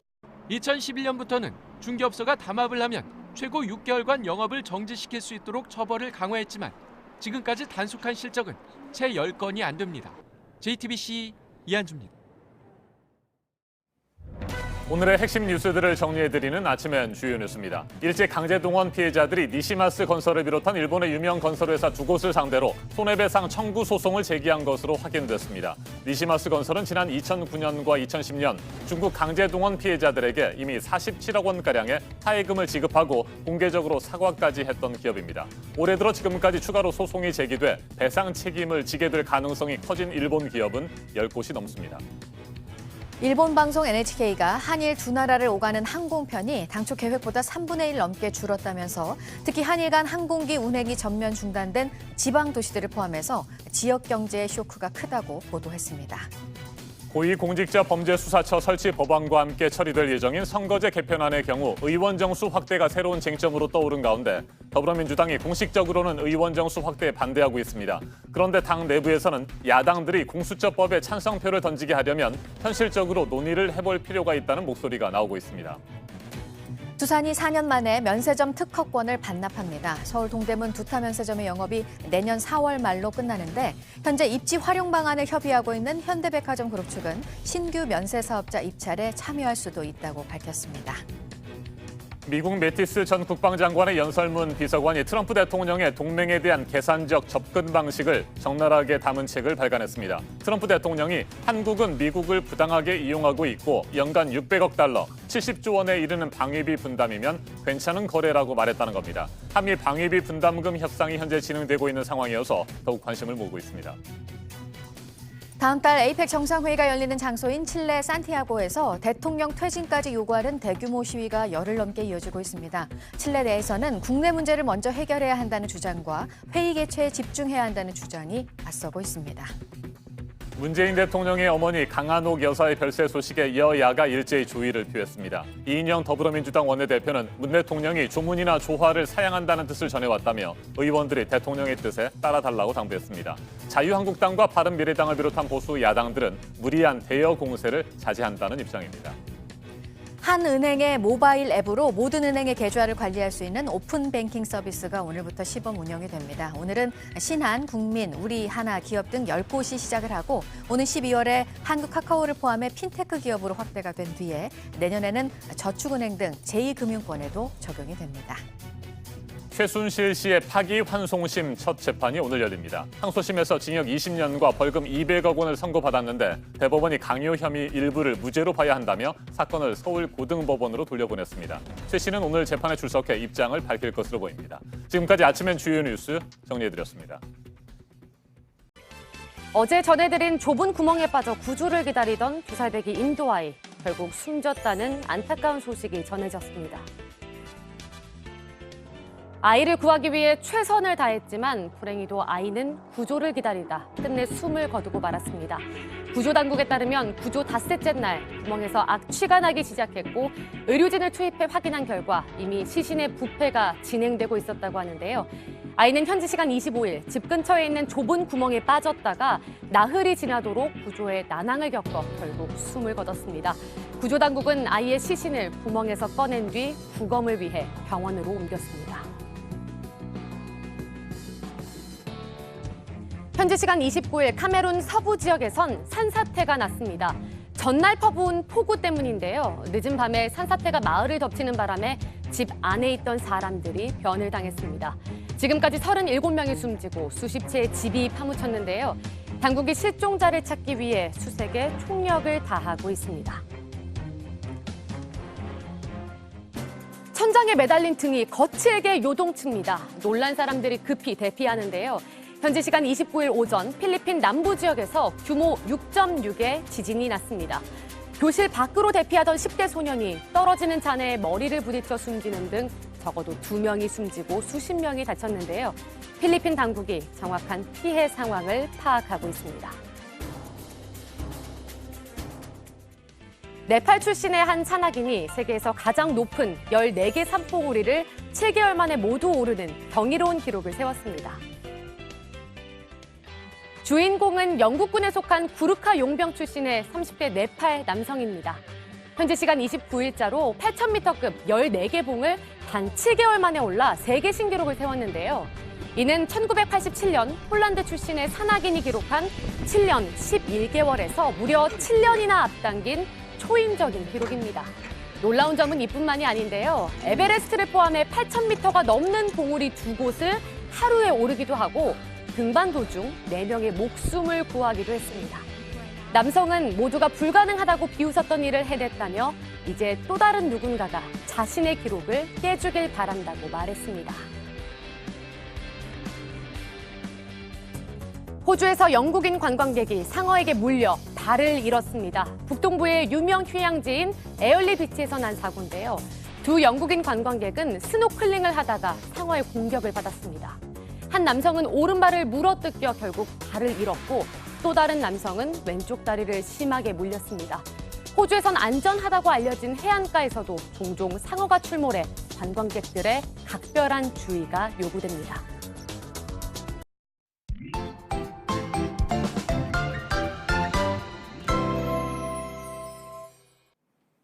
오늘은 다시 공기가 깨끗해졌습니다. 여전히 아침 추위는 이어지고 있습니다. 자세한 기상 정보 살펴보겠습니다. 김연아 캐스터, 아침 기온부터 살펴볼까요? 네, 오늘도 찬 기온이 정말 강합니다. 어제보다 기온이 더 떨어져 있는데요. 네. 현재 서울이 5도, 대전 6도, 전주와 광주 9도, 대구는 8도 가리키고 있습니다. 특히 중부지방 중심으로 어제 같은 시각과 비교했을 때 기온이 5도 이상 낮습니다. 강원 산간 지역에는 한파주의보도 발효 중인데요. 이 지역과 또 일부 경기 북부에는 영하권으로 떨어진 곳들도 많습니다. 네, 미세먼지 걱정은 오늘 안 해도 됩니까? 네, 그렇습니다. 이렇게 하늘 깨끗합니다. 어제 중국에서 넘어온 황사의 영향으로 전국적으로 미세먼지 농도가 높았는데요. 지금은 모두 해소돼 있습니다. 거의 모든 지역이 공기질 보통에서 좋음 수준 보이고 있고요. 오늘 계속해서 깨끗한 하늘 만날 수 있겠습니다. 구름도 거의 지나지 않습니다. 날은 춥지만 이동하면서 하늘 한 번씩 보시면 아마 힘이 나실 거라고 생각을 합니다. 네, 오늘은 정말 맑고 깨끗한 가을 하늘 꼭 한번 올려다 봐야 될 것 같습니다. 네. 자, 이처럼 맑은 날씨가 당분간 이어집니까? 네, 그렇습니다. 계속해서 고기압의 영향을 받으면서 맑은 하늘 이어지겠습니다. 가끔 지역에 따라서 구름만 지날 것으로 보이고요. 다만 일요일과 월요일 동풍의 영향으로 강원 영동에는 비구름이 지나겠습니다. 아침 기온도 내일부터는 다시 조금 오르겠고요. 오늘을 포함해서 낮 기온은 계속해서 평년 수준 조금 웃돌 것으로 보입니다. 네, 알겠습니다. 기상 정보 잘 들었습니다. 김연아 캐스터 수고했습니다.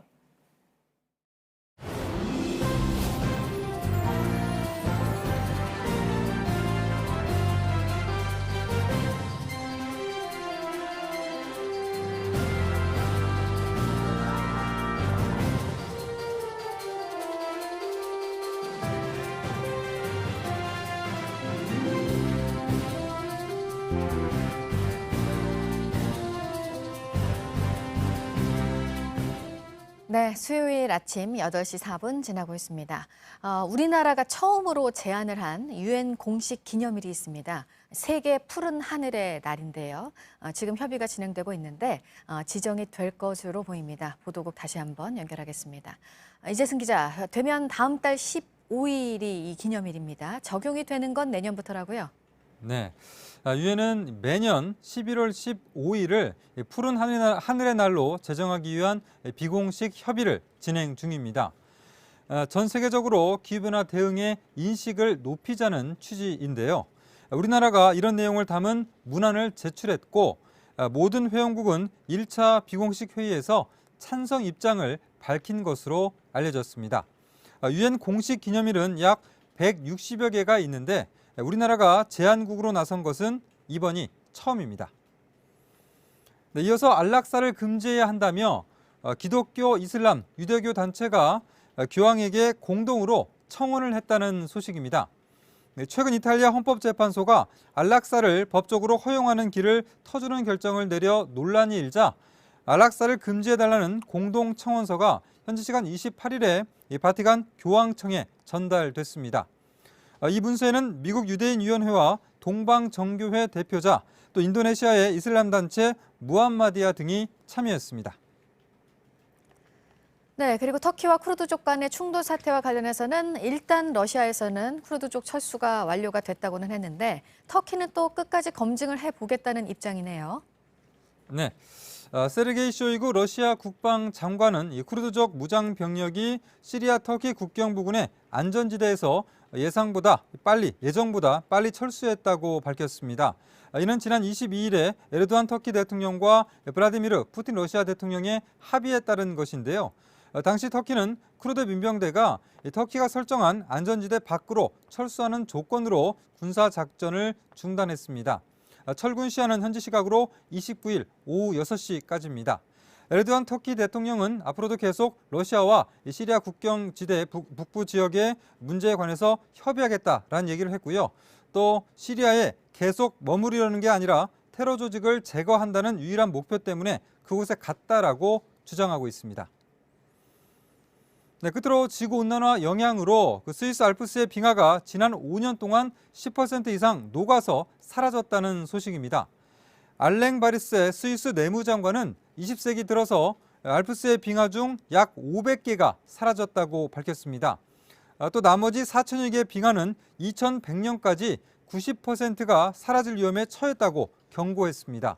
스위스를 포함해서 77개 나라가 2050년까지 이산화탄소 순 배출량을 제로로 만들겠다고 약속했다며 이런 목표를 정하기는 쉽지만 우리는 그것을 실행해야 할 필요가 있다고 강조했습니다. 지금까지 아침엔 지금 JTBC 이재승입니다. 오늘은 우리 대법원이 일본 전범기업 미쓰비시와 일본제철에 대해 강제동원 배상 판결을 내린 지 1년이 되는 날입니다. 그런데 아직까지 전범기업들은 배상을 위한 어떠한 조치도 취하지 않고 있습니다. 아베 정권 역시 한일 청구권 협정으로 개인의 배상 청구권이 소멸됐다는 입장을 고수하고 있습니다. 호사카 유지 세종대 교수 자리에 함께했습니다. 어서 오십시오. 예, 안녕하십니까. 네, 교수님 벌써 1년이 지났습니다. 네. 그동안 일본 전범기업이나 아베 정권 조금도 움직이지 않았고요. 오히려 한국을 상대로 일방적인 수출 규제 조치 그리고 화이트리스트 배제 결정 등을 취했습니다. 1년 어떻게 평가하세요? 예, 그 지난해 10월에 그 대법원 판결이 났지 않습니까? 네. 그 이후 일본은 전방위적으로 한국을 공격하는 그러한 입장으로 바뀌었습니다. 산진적인 사례가 지난해 12월에 있었던 초계기 사태였고요. 네. 이것도 아베 신조 일본 총리가 사실상 시작된 일이었고 이후는 한국을 사실상 무시하는 정책을 하기 시작했습니다. 그래서 G20에서도 문재인 대통령을 만나지 않았고요. 네. 이후 7월 1일에 그 수출 규제를 선언하고 7월 4일부터 수출 규제에 들어갔고요. 이후 일본은 강제 지원자 판결 문제라는 그러한 내용을 그것이 원인이 되는 수출 보복인데도 불구하고 네. 그렇지 않다라고 계속 말을 바꾸기를 현재까지 해왔고요. 한일 관계는 상당히 악화되었고 한국도 일본에 대해서 불매 운동으로 맞섰고 그리고 또 지소미아 전뇨라는 카드도 꺼냈습니다. 최악의 한일 관계 앞으로 어떻게 될지 또 이낙연 총리하고 아베 신조 일본 총리의 만남이 있었습니다. 네. 일본은 계속 한국하고의 회담을 거절했지만 요새 처음으로 고위 한국 정치인하고의 그러한 그 회담을 가졌기 때문에 어느 정도 변화의 조짐이 보이는 것이 아닌가 이러한 관측이 나오기도 했습니다. 네. 그런 기대 섞인 관측들이 있었습니다만 일본 아베 정권이 최근 며칠 동안 보여주는 태도라든지 발언들을 보면 바뀐 것이 하나도 없습니다. 예, 그렇습니다. 저도 계속 이낙연 총리하고 만나도 일본 쪽에서는 바뀌지 않을 것이다. 이러한 이야기를 해왔는데 그대로 되어서 오히려 유감스럽습니다. 네. 자, 최근에 말이죠. 1+1+알파와 관련된 교도통신의 보도가 있었습니다. 사실 이낙연 총리가 일본을 방문하는 그날 저희가 맞짱 토론에서 얘기를 나누지 않았습니까? 네, 그렇습니다. 1+1+알파라고 하는 것이 한국과 일본의 기업뿐만 아니라 한국 정부가 기금을 같이 출연을 해서 경제 관련 기금을 만들고 이를 통해서 피해자들에게 보상을 하거나 배상 이런 것들이 논의되고 있다. 이런 얘기들이 나오고 있다라고 했었는데 네네. 그 부분에 대해서 교통통신이 보도를 했습니다. 이게 현실적으로 그런 논의들이 양국 사이에 이루어지고 있다고 보십니까? 그 물밑에서 네. 계속 지금도 진행되고 있기 때문에 그 실체가 뭔지는 우리는 알 수가 없죠. 네. 네, 그러나 이번에 그 교도통신의 보도에 대해서는 일본 정부도 한국 정부도 그것은 사실이 아니다 이런 식으로 이야기를 했고 특히 우리 외교부는 일본 쪽의 희망 사항이 섞인 언론 플레이에 불과하다 네. 이런 입장을 내놨습니다. 이유는 경제 발전 기금으로 마련한다. 네. 이 부분이죠. 이것은 어디까지나 배상이 아니다라는 것입니다.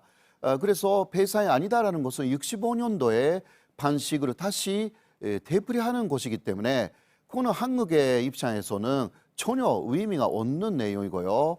그런 식으로 한다면 현재까지 1년간 사와왔다라는 것이 모두 네. 한국 쪽에 패배로 끝나는 패배라는 말을 하면 좀 그렇지만 굉장히 큰 일이 나를 거라고 생각합니다. 알겠습니다. 그러니까 물밑에서도 배상이라는 것은 관철하는 이러한 그 협의가 이루어지고 있을 것이다. 그렇게 볼 수밖에 없는 거죠. 네. 한국과 일본 기업이 함께 참여해서 기금을 만든다. 그건 충분히 있을 수 있는 얘기인데 네네. 일본 정부에서는 돈을 내지 않는데 한국 정부에서만 돈을 내서 기금을 만든다. 이건 우리 국민으로서는 도저히 받아들일 수 없는 상황 아니겠습니까? 예, 그래서 1+1+알파라고 네. 해도 기본은 1+1.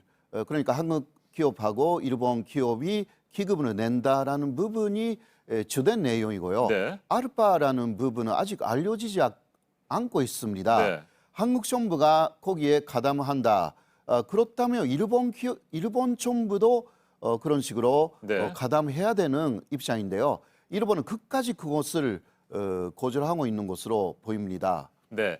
일제 강제동원 피해자들이 니시마스 건설을 비롯해서 일본의 유명 건설회사 두 곳을 상대로 손해배상 청구 소송을 최근에 다시 제기를 했습니다. 네. 이 니시마스 건설을 살펴보니까요. 2009년과 2010년에 이미 중국의 강제동원 피해자들에게는 47억 원 정도의 배상을 했습니다. 네네. 네. 예, 이것은 단지 인권규약이라는 국제조약이 있습니다. 네. 그 일본도 한국도 가입했는데요. 그 인권규약에는 개인정보권은 국가의 조약에 의해서 소멸되지 않는다라는 부분이 있습니다. 아하. 그것을 중국하고 일본이 화해할 때 그것을 참고를 했습니다. 그래서 국제법으로 보면 일본 측이 개인정보권이 소멸되었다라든가 그 한국이 약속을 어기고 있다라는 부분이 오히려 일본 네. 쪽에서 국제법을 어기고 있다라고 할 수 있는 내용이 그때 사용한 인권규약이라는 게 있습니다. 네. 그래서 한일 간에서 그 개인의 한국인의 피해자들의 개인 정보권을 인정하는 그러한 방향으로 결론이 나야 된다. 그렇게 생각합니다. 네, 중국인 피해자들에게 화해금 명목으로 네네. 47억 원 정도를 준 겁니다. 일본에서. 네네. 그런데 한국 피해자들에게는 뭐 전혀 화해금은 물론이고 사실 네네. 화해금이라는 것도 저희는 받아들일 수 없는 상황 아니겠습니까? 그렇습니다. 법적 배상금이 돼야 되는 그렇습니다. 상황인데 네. 이 배상과 관련해서는 전혀 움직이지 않고 있는데 앞으로 이런 뭐 태도를 계속해서 취할 것으로 예상하고 계십니까? 현재 그래서 제가 말씀드린 네. 그 중국하고의 사례가 있기 때문에 일본은 아마 그 선까지는 양보할 가능성도 있습니다. 예, 그러나 역시 우리가 받아들일 수 없는 부분은 배상이라는 부분이 나와야 한다라는 부분이죠.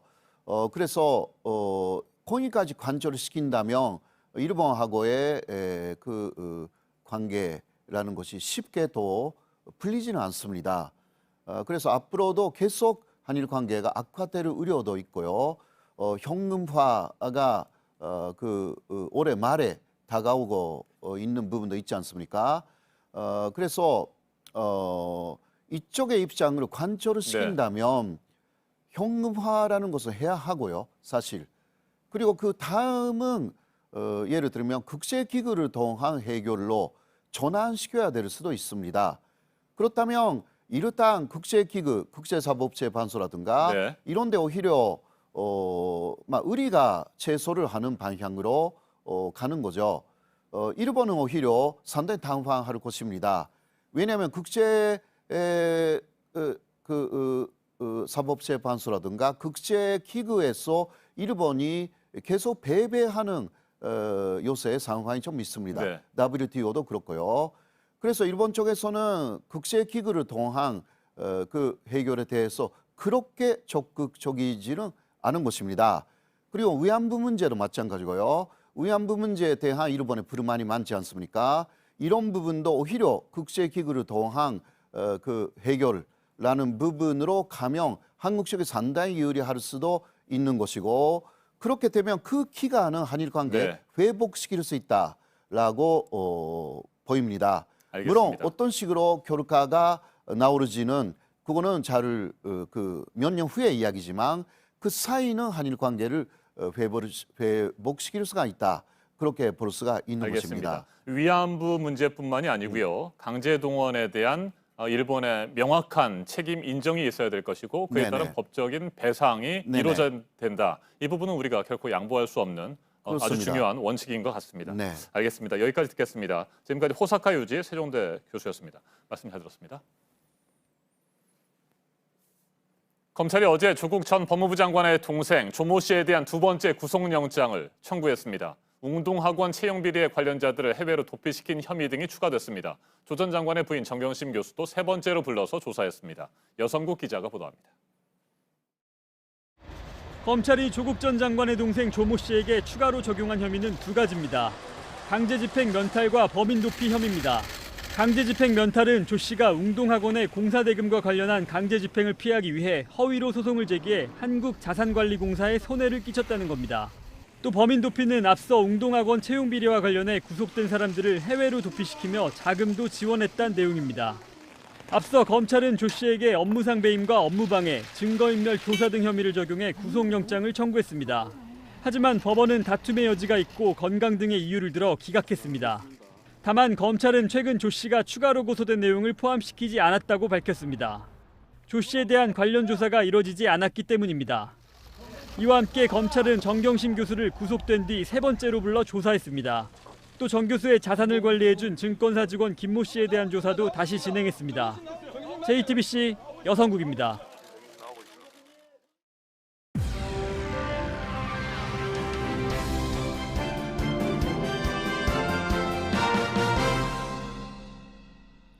네, 타다를 불법 택시로 검찰이 판단을 했고요. 이제 법원의 판결을 기다리고 있습니다.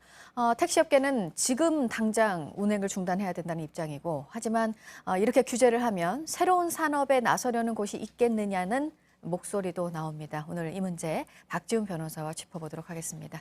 어서 오세요. 네, 안녕하세요. 박준입니다. 네. 타다 측은 정부가 그동안 불법이라고 한 적이 없는데 검찰은 이렇게 왜 판단을 한 것이냐. 네. 이렇게 반발을 일단 반발하는 쪽에서는 타다 측에서는 하고 있고요. 네. 검찰이 구체적으로 어떤 법률을 위반했다고 봤는지 그 부분부터 먼저 그렇죠. 짚어볼까요? 여객 자동차 운수사업법입니다. 택시 면허를 받지 않고 유상 운송을 할 수 없도록 돼 있는데 이 타다 이 승합차이긴 하지만 면허 없이 유상 운송을 했기 때문에 여객 자동차 운수사업법 위반이라고 지금 기소가 된 그런 상황입니다. 네. 그런데 이게 지금 이런 논란도 네. 있어요.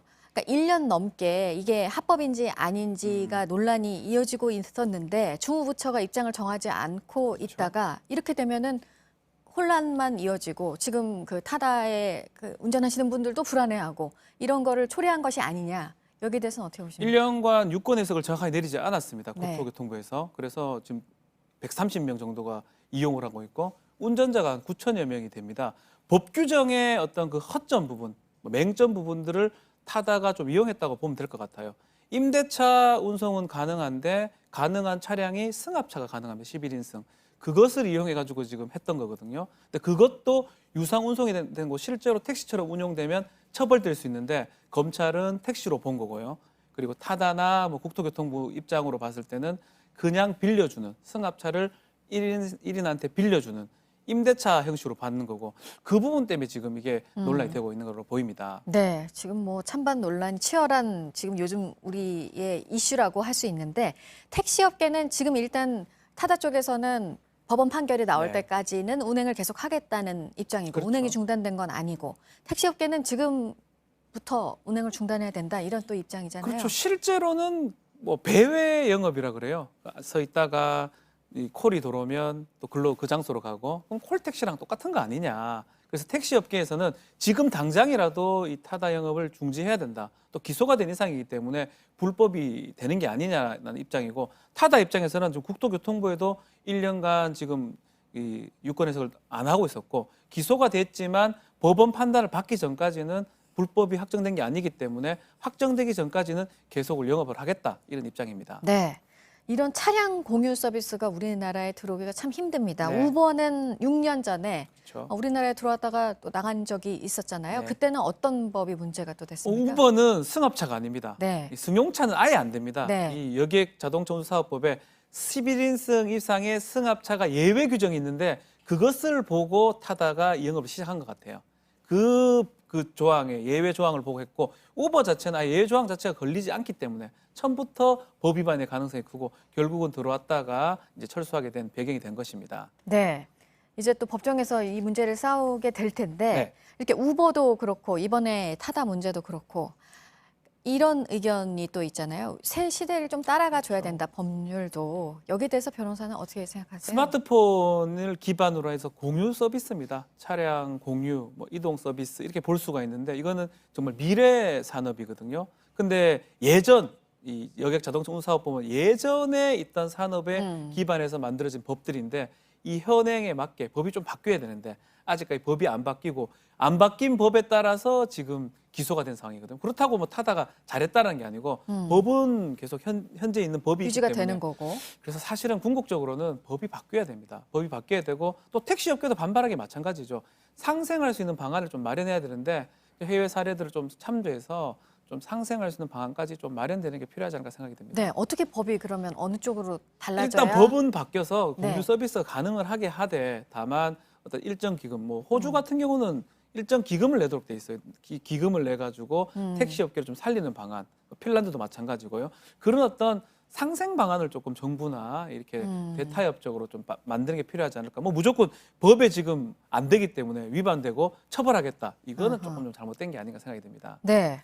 이제 재판 결과가 나오겠지만 이거에 따라서 타다의 운행은 또 멈출 수도 있는 그렇죠. 그런 지금 운명입니다. 맞습니다. 지금 일단은 지금 있는 법 안에서 재판이 열리는 네. 거고 재판의 쟁점은 그럼 뭐가 될까요? 딱 그겁니다. 네. 택시로 볼 수 있느냐, 콜택시냐, 아니면 그냥 빌려준 거냐라고 볼 수 있는 건데 뭐 배회 영업 이런 것 때문에 콜택시로 보는 게 이제 검찰 시각이고요.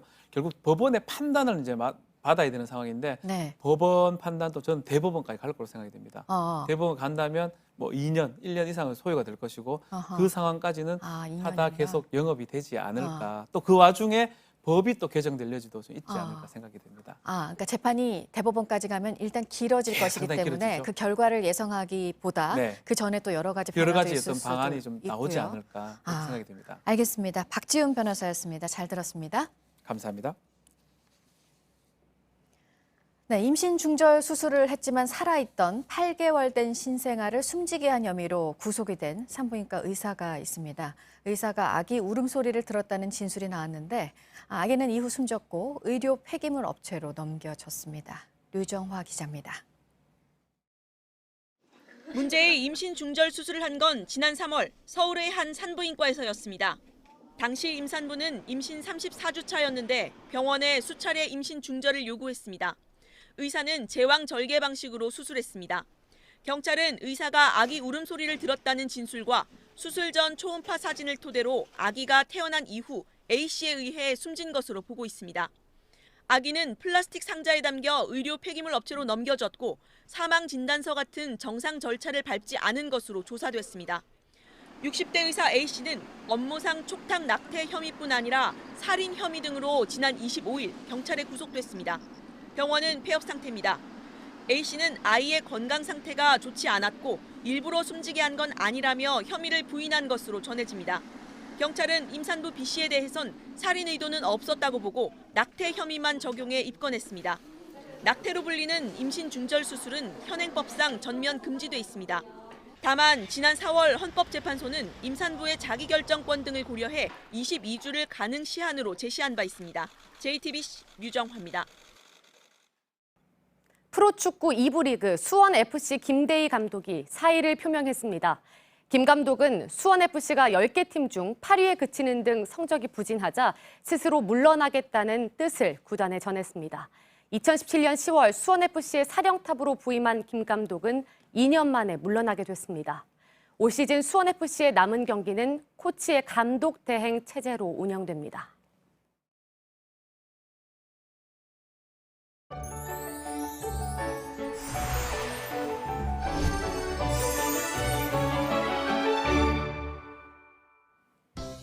현재 아침 추위가 무척 강합니다. 중부지방 중심으로 어제 같은 시각보다 5도 이상 기온이 낮고요. 강원 산지에는 한파주의보도 발효 중입니다. 오늘 하늘은 깨끗하겠습니다. 구름도 거의 지나지 않고요. 공기질도 보통에서 조금 수준 회복하면서 맑은 가을 하늘 즐길 수 있겠습니다. 자세한 기온 살펴보겠습니다. 현재 출근길 서울이 5도, 전주와 광주 10도, 대구는 11도 가리키고 있습니다. 오늘 아침 북한도 맑은 가운데 일부 북부 지역에는 영하의 기온 나타나고 있습니다. 낮 기온은 어제와 비슷하겠습니다. 오늘 서울이 18도, 광주 19도, 대구도 19도로 예상됩니다. 일교차가 무척 크겠고요. 북한도 대부분 20도 가까이 오르겠습니다. 당분간 고기압의 영향으로 계속 맑겠고요. 일요일과 월요일 강원 영동에만 비구름이 잠시 지나겠습니다. 기상정보였습니다. 아침엔 뉴스워치, 오늘 하루 관심을 가지고 지켜봐야 할, 기억해야 할 뉴스 끝으로 정리해드립니다. 일제 강제동원 피해자들이 니시마스 건설을 비롯한 일본의 유명 건설회사 2곳을 상대로 손해배상 청구 소송을 제기한 것으로 확인됐습니다. 니시마스 건설은 2009년과 2010년 중국 강제동원 피해자들에게 이미 47억 원가량의 화해금을 지급하고 공개적으로 사과까지 했던 기업입니다. 올해 들어 지금까지 추가로 소송이 제기돼 배상 책임을 지게 될 가능성이 커진 일본 기업은 10곳이 넘습니다.